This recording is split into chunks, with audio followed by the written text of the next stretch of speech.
everyone, and welcome to another episode of The Bottom Line. I'm your host, Lauren Kalil. Our show is brought to you by Whoop. Make sure to check out the description below to join our team or sign up to get a free strap and an extra month's membership with our link.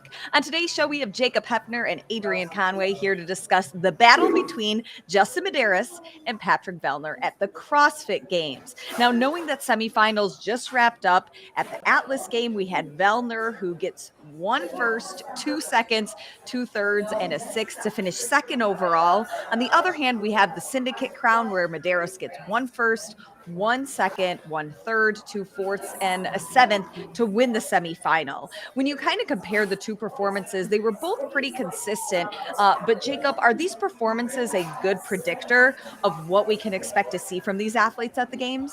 Yeah, I'm actually curious to hear Adrian's take on this also, but I'm not a huge fan of looking at semifinal placements. I mean, what I look at when I look at an athlete competing in semifinals is, number one, do they have a gap, right? That's all I really care about. I could care less what you place as long as you qualify, because if you get stuck in the mindset of first of all, comparison. I don't like comparisons in general anyways, but as soon as you get stuck in the concept of comparing across semifinals, it's not really fair. Considering, let's take it back to Adrian knows this as a prime example. Let's take it back to regionals. Back when we had regionals, you can go off and win a region any day of the week, right? But as soon as you get the CrossFit Games, that's all that matters. So, as a prime example, talk about the South Central.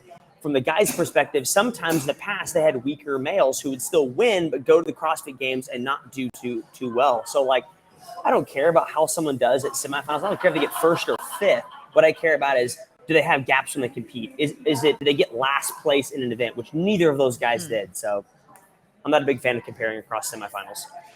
Adrian, what's your take on that? Yeah, I think it's very difficult. It's apples and oranges to a degree when we think about comparing the two. But they were consistent, right? For them particularly, they were consistent, which is what we expected. I think that nothing shocked us per se with what we saw. I mean, when it comes to predictions and everything that we expect from Vellner and or Medeiros, they are who they are. So I think that what we can hope to see at the CrossFit Games is a lot of the same. Now, the unique thing is that they're not competing against the same field at semifinals, which I think is what Jacob was even alluding to, is that 7th place for Medeiros would likely be a 13th or a 14th place at the CrossFit Games, because he's now competing against other number one hitters from these other semifinals, and or Vellner's 6th place, right? And then so when we start to make those comparisons and considerations, it's well, everybody's going to have a little something at the CrossFit Games, and because there's 13 to 15 events, they can afford it to a degree.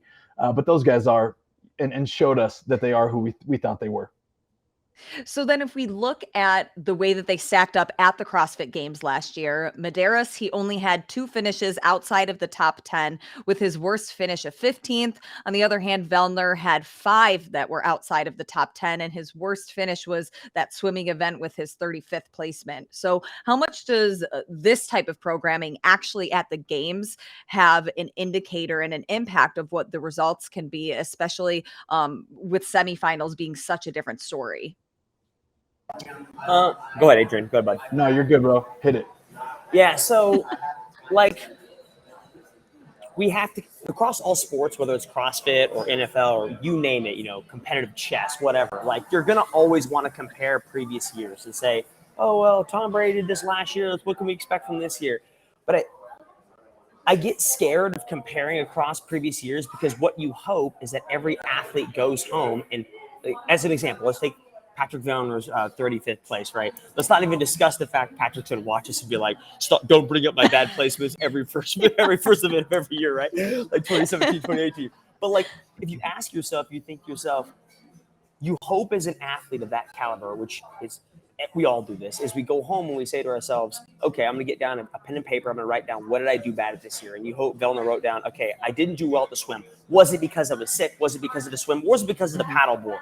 Something like that. Or the kayak, you hope that he goes home and practices it and improves on it. And so you ask yourself, do I really want to compare last year's athlete? Because you hope that every year it's a new athlete being a better athlete. I can, for sure, and I'm sure Adrian can say the same exact thing, is You look at yourself as an athlete at the CrossFit Games and say, okay, well, Jacob Heppner did terrible at road climbs in 2014, like god awful. Like, so when it comes to 2015, you might say to yourself, well, because he was lucky at road climbs, like he's not going to do so well at the CrossFit Games this year.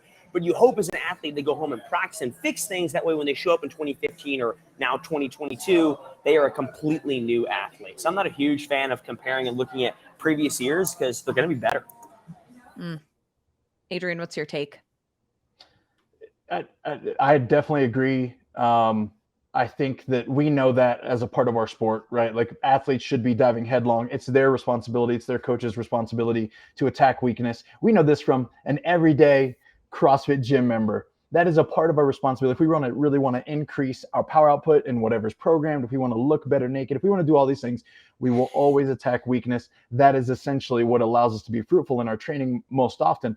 But for me, I think about this psychological blocker for Pat. And there's something there, right? Whether it's internal pressure or it's an inability to focus solely on his own performance and his own self. There just seemed to be these aspects of him athletically where you're like, wait a second, that was questionable. Like that wasn't the Vellner that I've seen in 12 out of the 15 events, but those other 3 were like, who was that out there? And when I think about the data and the things that we've seen from him historically, that's still my biggest question for him this year. Is I was, you guys know, we were talking about it for a moment, but I got to be at the Atlas Games and watch this all unfold.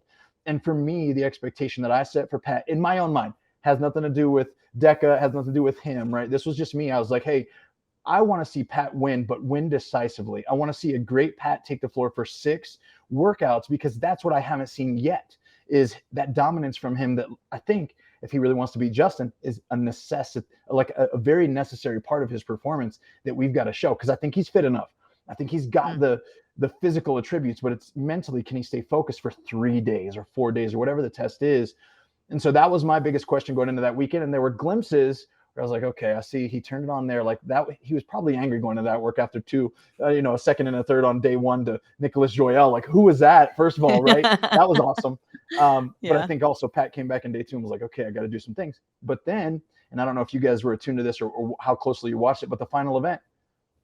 Oh my gosh, I know. Misses the rope twice. And then on another time, he has to climb back up while he's descending to make sure that he touched it the third time. And so there's still some of these things where I'm like, okay, all right, listen, if you really want to put it together and get that number 1 top of the podium spot, I need to see this type of execution from you so that then I can make a prediction like, yeah, Vellner's got it this year. He's going after it. Okay, so when looking at these 2 athletes, if we're not looking at, their semifinal rankings or performances, we're not really looking at last year's games because we're hoping they improved.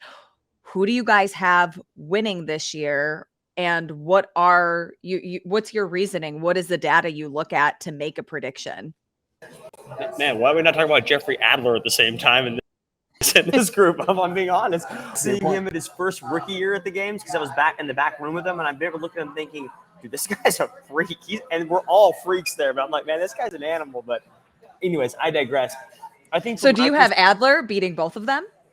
I don't know about both of them, but I think you'll see Adler on the podium.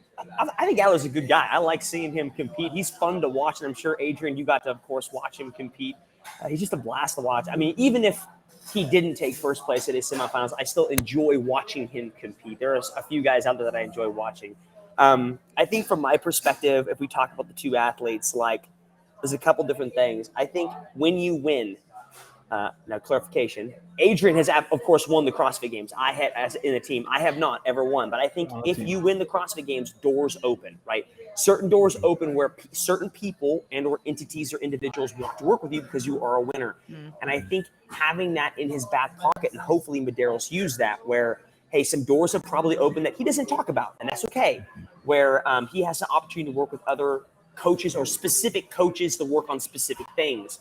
But at the same time, when you win, and I'm sure, again, Adrian can attest to this, it's the same as like going to the CrossFit Games. There are expectations put upon you. Oh, well, Adrian qualified this year, or Jacob qualified this year, or Medeiros won last year. I expect him to win this year. And you may not think about it, but expectations placed upon athletes is a huge mindset thing, like huge. Like you're like, oh, well, I don't want to let people down, whether it's my friends, my family, or people that support me. And so how he deals with that and that mindset of expectations, I think, is going to be fun to watch. Personal opinion, I would love to see Pat win. If I have to place money on it, I'm going to put money on Medeiros. But I'd love to see Pat win just because he's been so close so long. Same as like Panchik for me. So. Okay, Adrian, who do you have? Listen, I mean, Jacob pretty much answered the question for me, and I hate to like allow that to be, dramatic. It's not drama, right? There's not a lot of drama that surrounds us. But I will say, I can't echo what he said enough in regards to the expectations and the internal and external expectations that surround an athlete, whether they're having success or not. Because once you get a tag of, hey, Pat's gotten close, but he chokes every year, or, well, Medeiros is the next chosen one, and this is his time, and he's going to dominate. Like, both of those things are very heavy to wear because our sport, we only get to really prove it one time a year, right? Like, because you wear that identity or you feel that pressure so long, it's not like they get to throw it on every 3 months and be like, nah, now I'm going to step up and prove everybody wrong. It's like literally a full year till we're back in Madison. Do you really get to show your stuff? And, I want to hit on what we saw with Pat and what I explained to you guys in the final day there, where I was like, oh man, like it wasn't what I wanted to see. But when we talk about someone like Adler, who verbally has already said, I want to be top 5 at the games, he went 1-1 on the final day. And the first event was a workout that was a chipper, that was something historically he would have done not great at, right? And Pat would have excelled at and walked away with, in droves, because Adler has been working on his aerobic capacity. He got an opportunity to show that and finish the weekend with such momentum that makes me like, whoa, this dude is definitely fighting for a podium spot and definitely going to be using this momentum through the summer to be like, I'm going to put everyone on notice, and here's why. And I proved it not only to them, but to myself already. And so when I look back throughout these semifinals, because of Justin's history in our sport, like, I don't need to win events. I'm so fit that when this is all said and done, I'm going to let these other guys shoot themselves in the foot. I'm going to let other guys go win events, and that's cool. But I'm just going to be here around third for almost like every single event.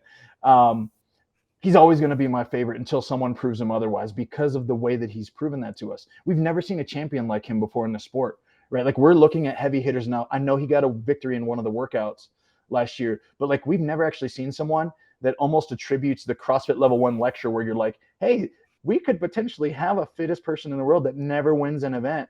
Last year was like the closest we've ever seen. And it was like, what the, like, it's actually possible. We, like Fraser, he wins 10 out of the 13 events or whatever it was historically, right? Like, we never saw that. And so because of his consistency, my money's on Medeiros. But because of my history in the sport and knowing the dude, I'm like, Pat, go get one, man. Go get it. So yeah, that would be my take. All right, Jacob, what's your bottom line? Oh, bottom line. I don't think we can compare, like we already talked about. I think we can't compare across semifinals. Like, what's done is done. I'm not a big fan of comparisons. Number two, every year we're a new athlete. We go into our off season. We hopefully fix our issues of kayaking or whatever Pat didn't like about the kayak, whatever it was. Maybe it was a bug on it. I don't know. And hopefully we fix those things. That when we come back, we're a new person, And then again, like we talked about, I want to see Pat win because, from my impression, with the amount of responsibility he has back at home and a newborn and everything, I imagine he probably doesn't have many more years left of this. And so that would make me just happy to see that because he's such a great guy. But again, like Adrian mentioned, it's hard to beat a person when they're always in the top, the top 5 all the time. The only way to beat a person like that, which is always funny when you go compete at the games, is you need people between you, or you need CrossFit to change its scoring system, which probably is not going to, obviously, that's a whole nother conversation for another day. But I think that's the only way to win. Or honestly, just cut Medeiros' hair like Sansom and Delilah. So that's the only other option. I've wondered about it. If we snip the mullet, what happens, right? Does all his fitnesses go away? Exactly. And then I think to myself, maybe if I grew my hair out, never mind. Adds for fun conversation, though. Adrian, what's your bottom line? My bottom line is that I think both of these two should be the favorite at the top. But what I hope to see at the CrossFit Games is, just a bloodbath. And I mean that theoretically. I want to see these guys fight tooth and nail. I want to see a well-rounded program be brought to you by this new prescription cadre that's taking place, kind of led by Adrian Bosman with CrossFit HQ. I want to see what they bring to the table. And I do believe that it will be well-rounded when it comes to this showdown. I think, again, my deal is if I had to put some money on it, my money's on Medeiros because of what I've seen from him over the last few years and the maturity that he tends to exhibit at such a young age. From the old dog competitor in me, I want Pat Vellner to get a title before he hangs it up. And I think this year might be one of his best opportunities. And I know this will be a separate conversation that we can have down the road, but this whole lineup this year, I mean, there's going to be some ebbs and flows and some peaks and some valleys in the scoring because we look at Guy Malheiros, we look at Roman Kronikoff that's going to be there for the first time ever. We talk about Jeffrey Adler and the things that he's sharpened and the experience now that he has, because that man's never really played formal sports before playing CrossFit. And now he's got the bugs and the jitters out of the way. Like he knows how to respond in front of a crowd. So I'm excited for all the things that entail the CrossFit Games. As we got a few months to anticipate them. Yep. And that's going to be another conversation we're going to have shortly. Adrian, Jacob, thank you guys so much for sitting down and chatting with us, and we'll see you next time.